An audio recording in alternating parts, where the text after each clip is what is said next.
Salut à tous, aujourd'hui nouveau type de vidéo puisque je vais réagir aux dernières nouveautés annonces dans le monde des parcs.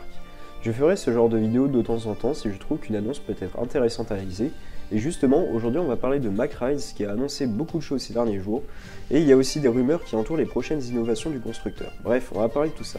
Alors déjà ce qui est marrant c'est que tout ça tourne autour d'un même thème, l'eau, puisque toutes les attractions semblent plus ou moins aquatiques. Tout d'abord je vais commencer par vous présenter ce qui a été annoncé officiellement. Même si pour l'instant c'est juste les prototypes qui ont été présentés, on ne sait ni les parcs concernés ni les périodes concernées, donc ça peut être à court comme à long terme. Déjà on a eu cette annonce assez inattendue du Power Loop, c'est-à-dire un Power Splash, donc un truc à la Pulsar, mais beaucoup plus long et surtout avec un loop. Je sais pas trop quoi en penser. J'ai pas raidé Power Splash donc je peux pas vous dire si c'est intéressant en termes de sensations. Après c'est sûr que visuellement c'est stylé.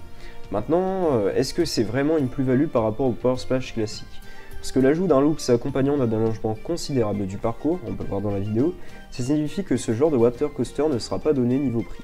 En fait, j'ai l'impression que le Power Splash n'a pas aussi bien marché que Mack l'aurait espéré, puisqu'en 4 ans, seuls 2 Power Splash ont vu le jour dans le monde, et un autre est annoncé pour un parc Six Flags. Bon, vous allez me dire, c'est pas mal, mais je pense que Mack en attendait peut-être plus. Et là, j'ai l'impression que ce modèle Power Loop cherche à redonner de l'intérêt pour les Power Splash. Maintenant, est-ce que ça va marcher? J'y crois pas trop. Cela dit, ça m'a quand même fait penser à quelque chose. Une grosse nouveauté est prévue pour Nigloland en 2021, et connaissant les relations entre les Gélis et les Mack, ainsi que la forte demande d'attractions aquatiques à Nigloland, un Power Loop aurait tout à fait sa place dans ce parc, même si je vous avoue que je préférais autre chose. Mais on en parlera peut-être dans une autre vidéo. Deuxième annonce officielle, le Rocking Boat. En fait, c'est un nouveau système de boat ride. Les boat rides, ce sont ces parcours scéniques que vous traversez à l'aide d'un bateau comme Pirates des Caraïbes ou It's a Small... Non, en fait, celle-là en vérité. De ce que j'ai compris, le Rocking Boat offrirait plus de liberté de mouvement et permettrait notamment de pencher légèrement le bateau dans les virages tout en l'empêchant de se retourner, ce qui peut donner un effet sympa à voir. En tout cas, tant que les visiteurs ne font pas de conneries, et malheureusement je sens qu'avec ce genre de transport ça pourrait arriver.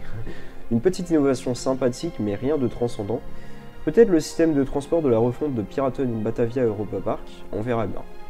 Enfin, McRise a récemment déposé d'intrigants brevets, sans pour autant faire d'annonce officielle sur ces nouveaux concepts. Donc on est déjà sur des nouveautés qui arriveront dans bien plus longtemps que les précédentes.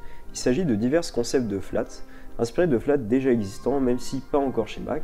En revanche, ces flats auront un petit truc en plus. En effet, on retrouve des attractions classiques comme les bateaux à bascule ou les frisbees, mais on y ajoute des projections d'eau. Et c'est complètement what the fuck. J'ai du mal à comprendre le fonctionnement. En gros, il y aurait un bassin sous l'attraction qui se remplirait au cours du ride, et lorsque la nacelle passerait dans l'eau, ça produirait un effet de splash. Mais c'est pas très clair pour l'instant. Pour moi, ça me semble pas très réaliste, mais pourquoi pas, à voir dans l'avenir. En tout cas, McRise vient de nous livrer une pluie de nouveautés, si je puis dire. Haha, à voir ce que cela va donner, mais personnellement, ça me hype pas du tout. J'aurais préféré que Mack se concentre davantage sur des modèles intéressants qui mériteraient d'être plus répandus comme les Big Dipper ou les Inverted Dark Ride. J'espère que vous aurez apprécié cette vidéo et ce nouveau format. N'hésitez pas à réagir dans les commentaires. Sur ce, je vous dis à très bientôt pour de prochaines vidéos.